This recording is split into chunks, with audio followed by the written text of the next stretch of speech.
Hello, नमस्कार। आज का टॉपिक है कोण। इसको इंग्लिश में प्रकरण एंगल कहते हैं। कोण की परिभाषा है, यदि कोई रेखा एक सिरे को स्थिर रखकर घूमती है, अपनी स्थिति में परिवर्तन करती है, तो रेखा के परिक्रमण की माप को कोण कहते हैं। यानी एक रेखा है और वो रेखा एक स्थिति को स्थिर रख दे, एक सिरे को, दूसरा सिरा अगर उसका घुमाया जाए और घुमाने पर उसके सामने मिलाया जाए, तो जो परिक्रमण होगा वो क्या कहलाता है? कोण कहलाता है। ये देखिए, ये एक सीधी रेखा है, इसको स्थिर रख करके ये परिक्रमण यहाँ से यहाँ आया और इसके बीच का अंतर क्या कहलाएगा? कोण कहलाएगा। ज्योमेट्री में देखा जाए, ज्यामिति में, तो ज्यामिति में कोण वह आकृति है जो एक बिंदु से दो सरल रेखाओं के निकलने पर बनती है। यानी एक ही बिंदु से दो सरल रेखाएं निकलती हैं, तो उनके बीच का जो अंतर होता है उसे हम कोण कहते हैं। कोण के चिन्ह धन या ऋण होते हैं। कोई भी कोण परिक्रामी रेखा, रिवॉल्विंग लाइन द्वारा दो प्रकार से अनुरेखित किया जा सकता है। यदि परिक्रामी रेखा वामावर्त यानी एंटी क्लॉकवाइज दिशा में घूमकर कोण बनाती है, एंटी क्लॉकवाइज दिशा में घूमकर कोण बनाती हैं, तो इस प्रकार से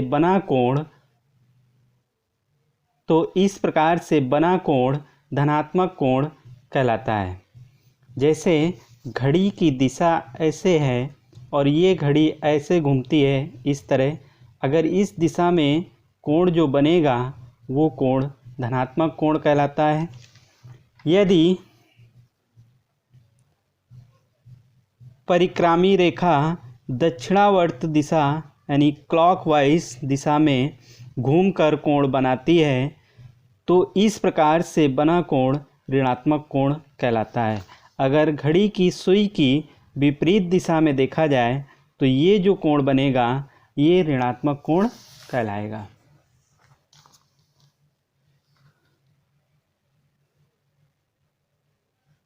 धन कोण धन एवं ऋण कोणों को उनकी राशियों के आगे प्लस या माइनस चिन्ह लगाकर प्रदर्शित करते हैं।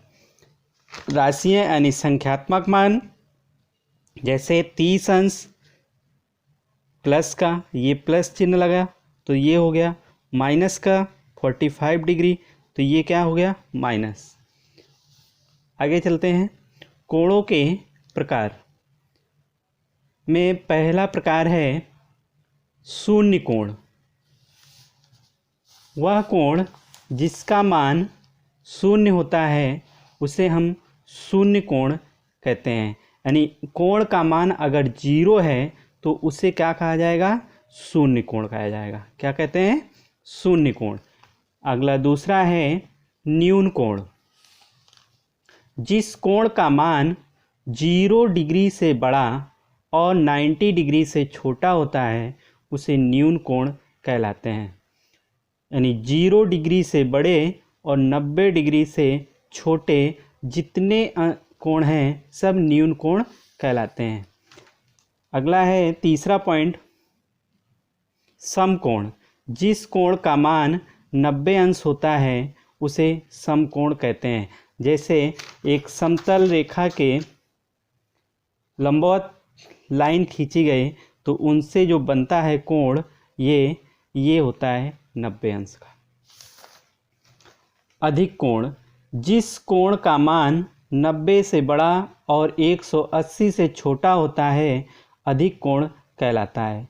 यानी 90 अंश से बड़ा और 180 अंश से छोटा अधिक कोण कहलाता है। ये देखिए इसका सिंबल।